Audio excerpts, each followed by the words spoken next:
I'm joined today by Rachel Leven, who's an investigative reporter for the nonpartisan nonprofit newsroom, the Center for Public Integrity. And today we're going to talk about pollution. Pollution is an issue, Rachel, that, I mean, it ties into so much of what we're talking about, what we've been talking about for a long time, and particularly under the new EPA. It relates to climate change, it relates to business regulation, it relates to so many important topics. But we actually need to sort of think about, can we even know the degree to which industry and automobiles are polluting the United States? In principle, how would we look up that information? What sources do we have to figure out how much pollution we're putting out? Sure. So the EPA has a lot of data on its website, things like the toxics release inventory, which is supposed to show toxic pollution from major polluters, industrial polluters. And there's also inventories like the greenhouse gas inventory, which would show emissions, planet warming emissions from major polluters as well. And as a general sort of overview of that, what really is being measured by that data and what is sort of not part of that data, or what can we not ascertain from those numbers? I think the question that you're asking is, what do those numbers contain? And so some of them, basically, they contain estimates of pollution that's coming out of those facilities. But some of those facilities report direct numbers that are measured, and others basically use formulas and modeling to estimate what their emissions are, but they don't actually test those emissions and put that number out for public consumption. Is that the primary source of sort of where the reality might differ from the numbers that we get, or is there more to why the numbers that ultimately go public may not be accurate or trustworthy? Well, so the crux of the AIR program at the EPA is this program focused on emission factors. And there are these tools that basically the EPA has used since before it was called the EPA to guess at how much pollution is coming out of some kinds of facilities. And so those emission factors are used in the modeling done by these facilities. And that goes to showing the final overall number for pollution.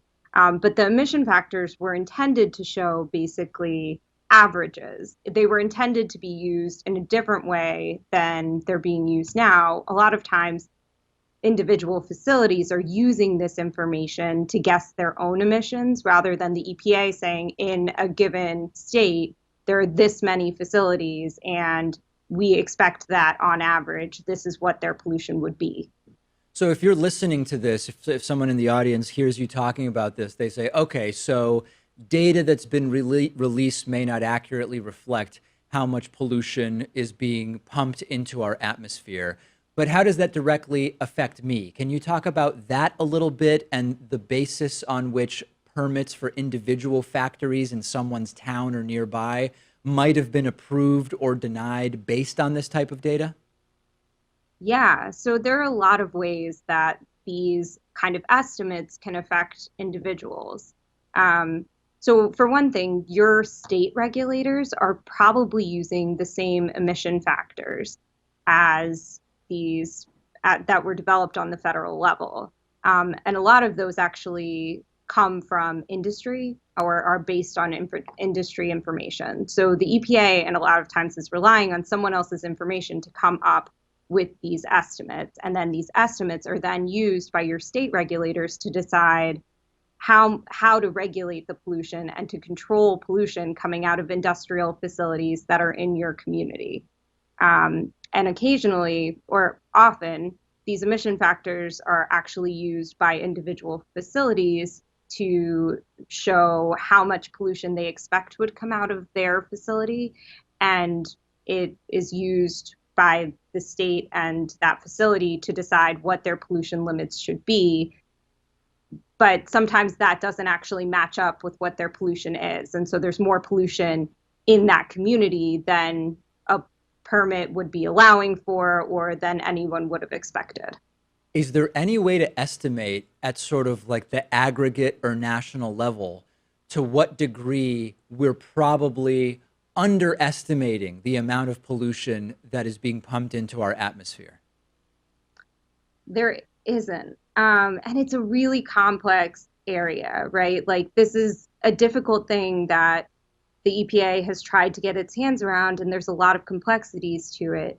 But for some pollution, for some pollutants, there's pretty clear cut ways to know that if you put this much of this kind of fossil fuel, for example, into this kind of facility, we can pretty much guess what's going to come out, and it should be relatively accurate. Mm-hmm. So for some pollution, we know that they're relatively accurate.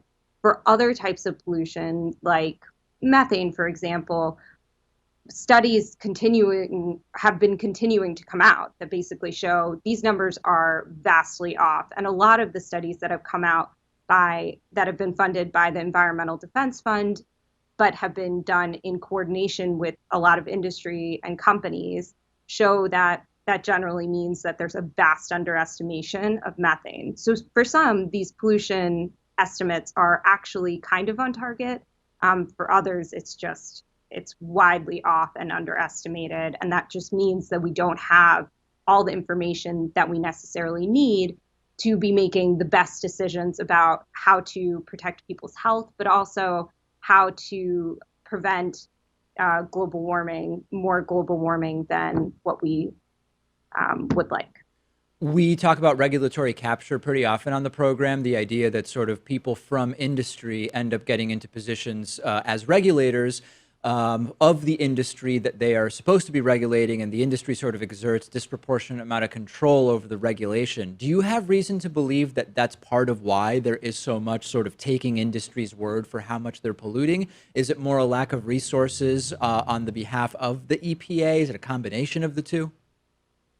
Emission factors are really interesting because they're really hidden in every single regulatory decision that we see, or not every single one, but many of them.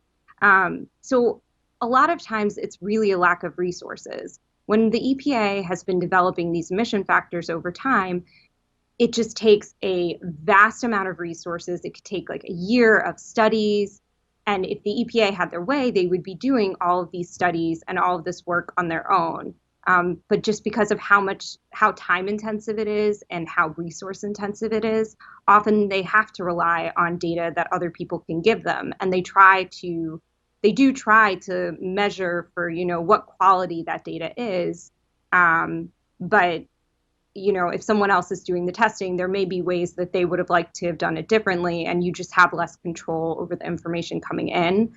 The other aspect of that is that once these emission factors are put in place, the EPA doesn't have a ton of resources to go back and look and check on them. So some of these may have been in place since the 1980s, and obviously best available information now is much different than best available information about air pollution in the 1980s. Now, at the level of like the individual activist, let's say you're an individual, you learn that there's going to be a factory coming to where you live. There's going to be a community hearing about it. You show up, you express concern about pollution. The industry representative says, nope, here we go. Here is the amount of pollution that this is going to put out, and here's how it's going to be mitigated. If you're an individual activist and you've heard this interview and you suspect that that information might not be accurate, what can you really do? It's hard. I mean, these are really complex data sets, but what I would say is that if you have concerns about it, go to your regulators, ask them to explain to you why that information is correct. Express those concerns through regulatory comment periods. I think that advocates have said that they would like to see much more activity and scrutiny by regulators, but a lot of regulatory action is actually driven by the squeaky wheel. Who's the squeaky wheel? Who's actually calling for this attention to be made to a certain issue? So if you have concerns, you can always reach out to your regulators. And some people have had success reaching out to companies as well. Like, I would think that a lot of companies are trying in good faith to use these factors, and they may be using them as the only information that's there to estimate what their emissions would be. So if you have concerns, you should see them as a resource as well. All right, very important topic and a complex one. We've been speaking with Rachel Leven, who's an investigative reporter for the Center for Public Integrity. Thanks for talking to us about this, Rachel. Great, thanks for having me.